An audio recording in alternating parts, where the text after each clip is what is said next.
I made a monster with a challenge rating of 100. Why? Because I could.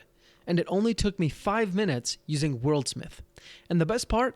You can do this and much more. Get a free 7-day trial at sessionzerostudios.com/worldsmith and unlock their full suite of TTRPG generators.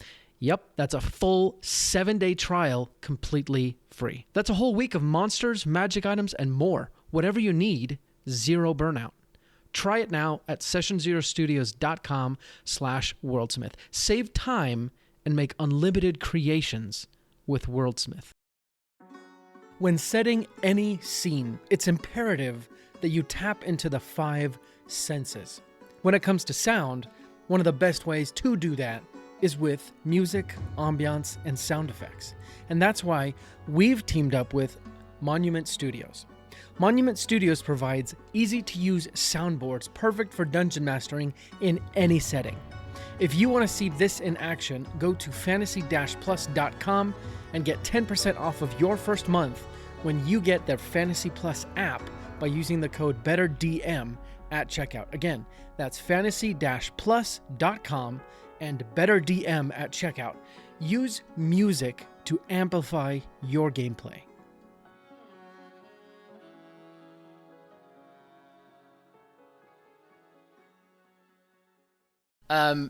Let's talk about NPC design, right? NPCs are such a huge part of D&D, right? We have our players, and then we have everyone else, and that's us. So starting at the very beginning, how do you go about making an NPC? Gotcha. When you're making an NPC, especially if you're me designing these characters, they kind of come up naturally based on the needs of the world. And by the needs of the world, what I mean is like what's going on in the world at the moment, what's going on in the situation in that moment, what's going on with like the themes you're trying to sort of bring out. And I feel that NPCs are the absolute best way to show off your world building. Because we as people living in our own communities, in our own worlds, we're impacted by a lot of things on the outside, and we have our own opinions about everything that's going on to us, our own opinions about like what our favorite games are when we're kids. Check out the Patreon if you're wondering what I'm talking about. What our dreams are. We have all these opinions and all these like thoughts. And so thinking about that when creating an NPC is a perfect way to show what that person cares about and how they feel about the bigger issues and events within the game. How do they feel about that mysterious dungeon that's on the other side of the forest that holds that treasure? How do they feel about the overlord over the town? Do they love this person? Do they hate this person? Are they afraid of this person? Their responses to those like questions informs the mental image that the players will start to build about other NPCs and about the world at large. And also, these people have backstories. These people have histories.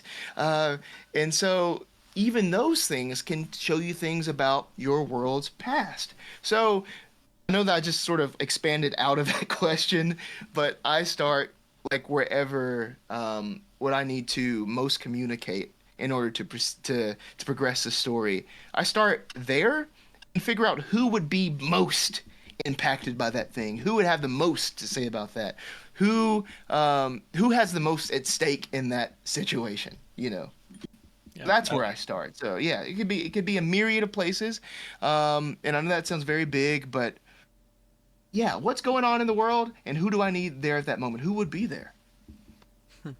Yeah, I love it because I think some people, especially if you've ever done any writing or DMing, there's this whole like, oh, show, don't tell. Also, don't just do an exposition dump. Like there's kind of that pressure to not go towards that. But it's like, listen, the main purpose of NPCs really is like communicating something that you can't just show through the setting. Like, especially you kind of hit on like, oh, communicating tone and how the player should go into something. Yeah. Because as you were talking, I don't know why I thought about this, but when you're like, oh man, there's that thing on the other side of town, it gets people scared. I was like, it's a good point because there's nothing saying the players should be scared just because there's a scare there. It's not scary cave on the other side of town. It's just a cave. Yeah, It could be an exciting cave unless you're it like, could be. Yeah. it could. And if the players are all like, guys, there's a sick cave over there, then they know like, oh, we should be excited about this. Probably not dangerous, or not too bad. But then if you're like, oh, Mhm. all the villagers are terrified, then it communicates, hey, this is the tone that we're going for, and it's okay to go along with it. Yeah, for sure. For sure. I totally agree with that. Um, yeah, yeah. And like again, opinions. Give this character an opinion. Start with an opinion sometimes. That's also a good place. When it comes to like the concretes, more so of I guess concretes of building an NPC, you really like don't need a whole lot of things. Again, if you're me, I'm only speaking for myself. If you're listening to this, like take what you want, throw away the rest, whatever's not useful. But for me, I start with like, okay, what does this person look like? Um, Give them like a personality trait or two. Um, and I like work from there. For some reason, once I have those two things, and then what they want or how they feel about something, the voice will sort of emerge out of that. Um, so those really sort of just like once I have these few things in my head, then everything else will sort of emerge once I'm interacting with the players. Yeah. I really love how you said like opinions, like pick an opinion for these people, and like it's so funny.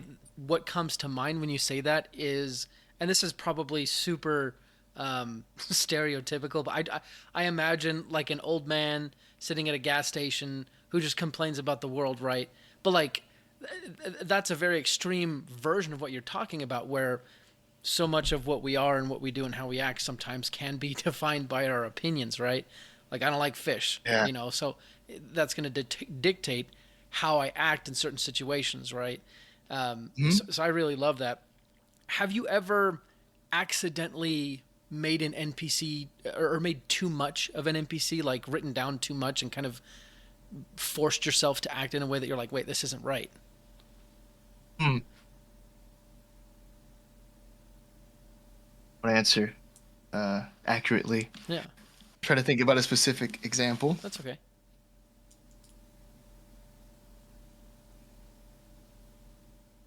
Um, I'm trying to think of a specific example. I can't think of a specific example where that's happened, Yeah. but I do see like the value in the question of like there is a trap in being so locked in with your choices, and then when your players, interact with this person in a way that you didn't expect, you spent all this energy sort of like locking in one frame of thinking when players could change that by what they're saying. And if you don't give them an opportunity to change it, how much freedom do these characters really, have within the game to make change or, to let the dice decide these sorts of things.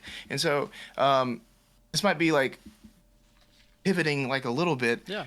but something I like to play with is like something I call like nightmare fantasy. So I like to think about changes over the course of like a scene or an interaction. This is like a little cheat code to give yourself some place to go. So also, in addition to those couple things I mentioned with an NPC, I will categorize that NPC as to living in a nightmare or a fantasy at the top of the interaction. Is everything bad for them at that moment? Are things good for them? And if I identify that like duality, then I try to give the PCs an opportunity to change that. So mostly antagonistic NPCs will start off in a fantasy. Things are going well for them. They're guarding this door. They're hiding this secret. They're keeping this person captive. And through the role playing that happens after that, perhaps at the end of the scene, their plan has been foiled and everything is bad. And so the PCs are going to feel really good once they've caused this NPC to go on this journey and have this change. Conversely, if it is sort of a benevolent NPC, they're down. They're in their nightmare at the top of the interaction.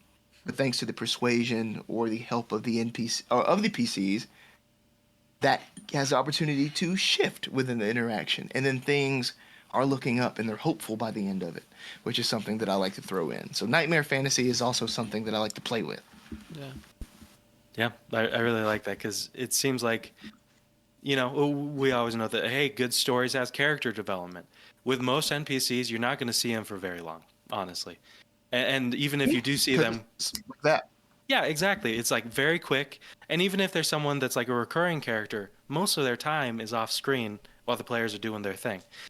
So being like, hey, I can at least, they don't have to change who they are at their core. But how, like, are they having a good time or not? That's a very simple thing to change. And it's something visible for the players that makes them feel like, oh, I'm having an impact. Yes, yes, yes. I love letting the PCs feel like they have an impact, and that's why I have so much fun playing NPCs and like giving them something to bounce their feelings and their characters and their stories off of, and responding through these characters that we get to play as DMs. It's so fun to me. Absolutely. So speaking of like NPCs that are here super quickly, right, and gone, do you have a process, or how do you go about creating just the NPCs that didn't exist before the session started, but now they have to exist because the party went in that direction? Yeah. If it's like a super quick, you have to come up with one on the fly. How do you create this character? Like if you don't have time to think through those things I just mentioned, try to do an impression of some actor or celebrity. Yep. And if it's not a good impression, that's even better, because then they won't think it's an impression. Yeah. And you have this character with this like flavor and this personality that you're giving to them, and they'll never know. So yeah, I'll just immediately jump into an impression even if it's bad. And I'm not good at impressions. So like I can do the same impression the next time and it might be even more different. So that's something I like to do. So steal that as well. Try an impression. Okay, well now you opened up a can of worms. So who are your go-to impressions that you just kind of hop to? Yeah. Uh, Swatch. Christopher Walken is one of them. Yeah. He's the first one I thought of. I was like, a Right. bad Christopher Walken impression is still super interesting. Yeah, you're like, why? What? This guy's pausing in strange times. And like Patrick Starr will be a different one, that like somebody that's like a little more I don't know what the term for it, like to describe Patrick Starr is. Slow. A little simpler. Well, yeah, I Simpler. almost said provincial. Yeah. Yes. Provincial, but I don't Yes. know. I'm a country boy. I don't know. I don't. Yeah. Yeah. So that's like a different one. Who else? Who else have I just like pulled out? Jeff Spicoli from Fast Times at Ridgemont High is another one that turned into this like very beloved halfling character at my home game table named the Tobster, who just just smokes his like halfling weed and isn't really bothered by a lot of things. And so the Tobster is like one that my players keep asking to return, and like I really hope that like one of them will run like a one shot for me so I can play character as a player. I already have like built a sheet for the Tobster too. Like he's a wildfire druid, so I'm not that clever. I like stealing things. Just everything's on the nose. Yeah. Well, I mean, simple is generally better, right? I think so. Yeah. Hey, if it ain't broke, don't fix it. There And you same's true for caricatures and for people. Yeah. Yeah, Love it. exactly. Yeah. There you go. Moving on, let's talk about, and we've already talked about this a little bit, but how do you create goals and motivations for NPCs that feel real and don't just feel like they're wanting to do this just because I need someone to want to do something right now? Gotcha. A good thing for me, a good thing that works for me is thinking through the implications of what getting this will have for that NPC. As I'm, role playing through this interaction, and I'm having some time to really talk back and forth to them, letting the players know that, hey, like I have a family, that I have to feed, or I know someone that's there. I miss them and I want them back. Or I was so scarred by what you were about to face, and you don't recognize the weight of what you're playing with. And so as I'm playing that, I'll start to draw these connections of like, okay, how has this really impacted this person? And then I just straight up express that to the players. Because the players have what they want and they have their goals, and they might get some gold from this. But I try not to think in terms of gold as that NPC. I try to think in terms of other people. On a side note, I loved all of that, and it came across extra like impactfully because you had like this pen that you kept like putting up to your lips, and I was like, this is great. This is all gold. I'm always like, I'm always just like jotting things down. But like to your point, like DMs, quick tip: have a pen and like use it in your thinking process. Players will immediately just be like, "This is so impactful," because I just learned this. Pro tip, but truly though. Absolutely agree. I think that like if your NPCs can just have basic human wants and desires and wishes, emotions, right? It's like, oh, they aren't scared of this thing because they want the players to go get it. It's like, no, they're scared of this thing because they almost lost their life and because they almost lost their family member. And that helps you get into it. Like, especially in terms of acting, it's like you can embody something a lot better if there's some emotion to it, even just a little bit, Yeah, so I love that. Yeah, there's this book I really like. It's not like a TTRPG book, but it's a book called Audition by Michael Shurtleff. And obviously it's like mainly for actors that are auditioning. But I think this is like a classic of the acting and auditioning field. But one of the things like that it talks about inside it is love and infusing love into any scene you're doing, even if it's a short piece, especially if it's a short piece. Find the love in that scene. And you think about love and you think about like maybe like romantic love or like, platonic love. You think about those things, but I think about like latching on to that idea can draw so much out of you as a character if like love is your motivating factor. And there are so many different colors of love. That could be an overbearing thing, that could be a very freeing thing. And whatever that like means to that character, and like that's the big motivator, we'll send the message across, I believe. Yeah, it's a great like that's a nice simple way to put it, right? Because like if you're trying to get yourself fully in an NPC's head, that's hard to do, frankly, especially for a lot of people on the fly. But if you just look for like, oh, like what do they love in life, and are they losing it because of this, or do they want something so that they can get whatever they love? It could just be they love a nice simple afternoon on their porch, just like it's like, and suddenly their village being overrun by kobolds or something. It's like, yeah, that kind of puts that at jeopardy, and adds emotion. Because if you think about it, players, you're like, you think you're going on an adventure. What's really happening is, because the DM is trying to make it exciting, you're going through a series of natural disasters.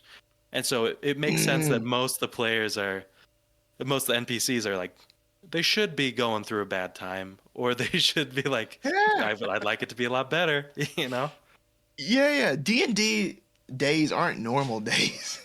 Yep. They're very traumatic days. I say that with a laugh and a smile. I am a dungeon master, right? I guess. Yeah. I guess that's amen. Right. I was born for the right job. There you go. It's funny, you answered the next question I was going to ask, because you know, I I see you very as you're portraying these like three different characters just now.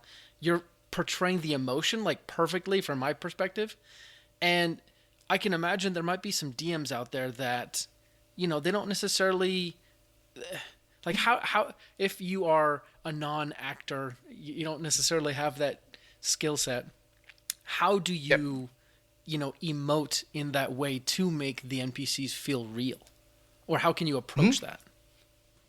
Yeah, you don't have to embody it. You could use description. You can describe like the look on their face. You can describe the change that the players would see in their eyes. It's nothing that you have to necessarily do yourself, but if you note that and draw attention to that with your words, I believe that's also very effective. Like reading a beautiful book. You can even prepare that ahead of time if you're anticipating this NPC interaction. Write down like maybe like a little passage of what would happen if they hear something that they like. What happens if they hear something they don't like? Like, is there a crease you see develop between their eyes? Is there a smirk that you see struggling to break free, but they are so tense they won't allow them the pleasure of that? So something short that can just be read aloud. If that's more comfortable for you, beautiful. That is 100% just as valid. Again, this is just like my way of moving through the world, but we're all different. We're all different, and that's all okay. Read the Tao of Pooh if you haven't for more information on that. Is that POO or POOH? POOH. Yeah, I had a suspicion, Yeah, yeah, but I just wanted to yeah, yeah, make sure. yeah, yeah. So good. Yeah, don't Google the other one. I don't know exactly what that is. Sounds like a shitty book to me. Sorry Yeah. for. Yeah. Um, yeah, the Tao of Pooh. Was him explained through the works of A. A. Milne and Winnie the Pooh. Love it. That is so cool. Oh man. I'm a big reader. If you can't tell, I love No, reading books. that's super important, honestly. Like, because you never know where you're going to draw inspiration and what's going to help you. And actually, are there any other books just off the top of your mind that you're like, hey, this would be very helpful for dungeon masters as a whole, or even just for NPC design? Yeah, yeah. Not to put you on the spot or anything. If you don't, it's fine. Wow, wow, wow. I can't think of any off the top of my head. No worries. Immediately. Green eggs and ham. Oof. Green, green eggs and ham. Sure. I mean, I'm sure that's very well. This leads me to something else, but there is a book that I'm about to start very, very soon. I've already saved it. I don't know if it has anything in there specifically, but I think it could. It has the potential. Yeah. Let me read what this is called. There's a book I'm about to start. I've already downloaded the audiobook, but it's called The Anatomy of Genres. Oh. It sounded very interesting to me. I like that. Playing with genre in character and in adventure design and Wow. storytelling itself is something that's it'd be pretty useful to Yeah. dungeon masters, I believe. So yeah, That's so really check cool. that out. I can, yeah. But in terms of inspiration, I always love using movies that I like in designing adventures. I know we're talking about NPCs, but like in Yeah. adventures, I love combining movies. At D&D In A Castle last year, the this is gonna sound wild, but this is what I did. My campaign inspirations usually come from two sources that I then put together. So for last year's campaign, I basically did Dragonlance, the campaign setting, meets Apocalypse Now. Yeah. That's real good. That's good. So how'd you do that? That's cool.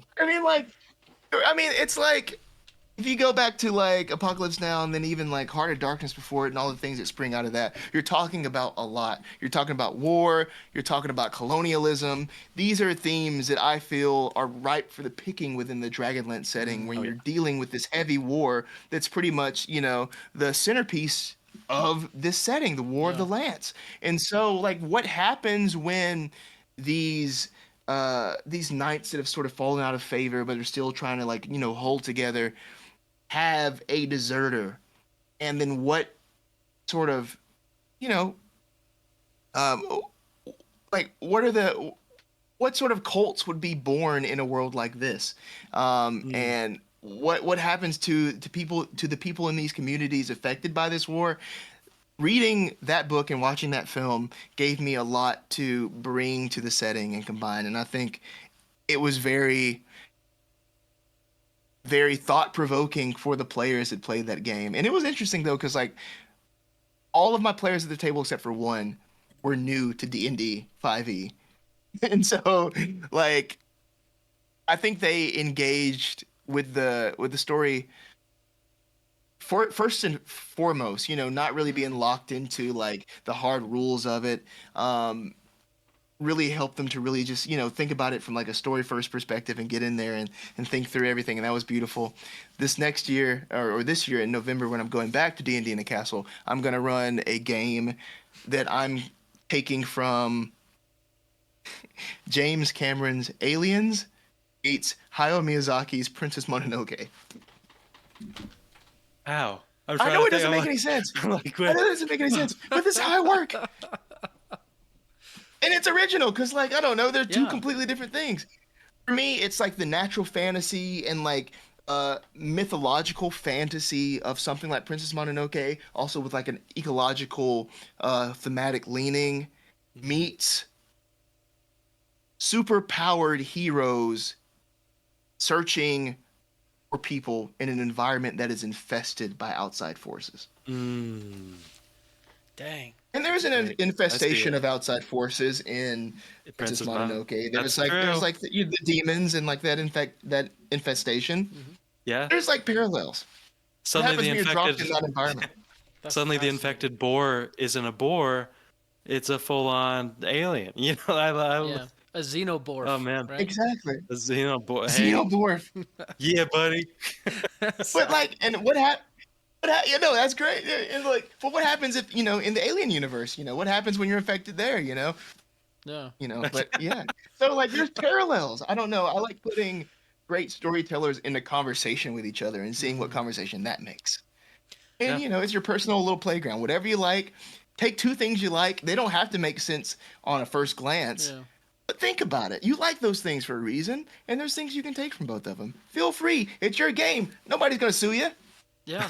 And honestly, you kind of do that same thing, that same idea with your earlier example of using impressions if you need a snap NPC, right? You take some character that you like, and you personify. Actually, I did this same thing. I do the same thing. There's a Star Wars audiobook. I wish I could remember freaking the name, but one of the villains has this very distinct way of speaking. It's kind of like halting. I've tried to personify it multiple times, and it's just like this go-to NPC for me. So I think you're absolutely right. You can do that same thing with NPCs. I love Star Wars, by the way. Oh my gosh. Anyway, I won't talk about Disney, but I like Star Wars. Was it Thrawn though? Was the person Thrawn? Actually, okay, I do like Thrawn's voice in the audiobooks. I don't know if you guys have heard it. The older ones, not the newer Disney ones. So good. Yeah. So good. I saw Revenge of the Sith in theaters last night for the re-release. Oh, I heard about that. Oh, buddy, how was that? I love that movie. Yep. I love that movie. I know this isn't a Star Wars podcast, but no, we can talk about that Star Wars movie.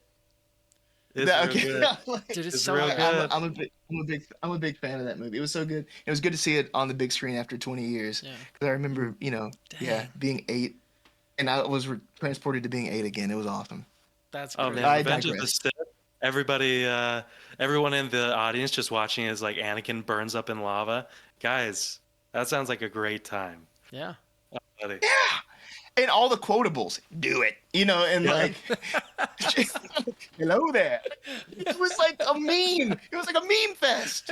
General Kenobi. Like, it was awesome. It just takes you back. I am the Senate. It takes you back. Yeah. I love it. Have the high ground.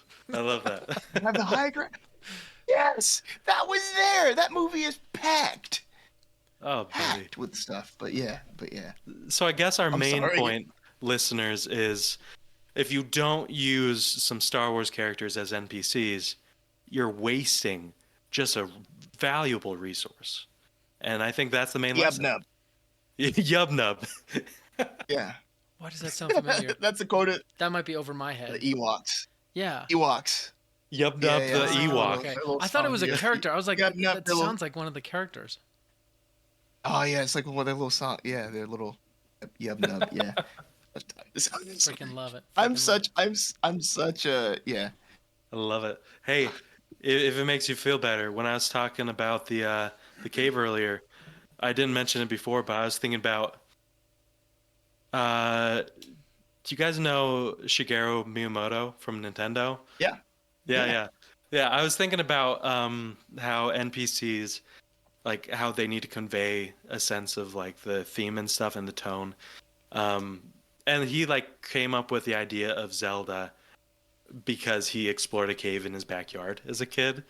And so like the fact I know Yeah. that, I was like, maybe that's too much. No. But no. No.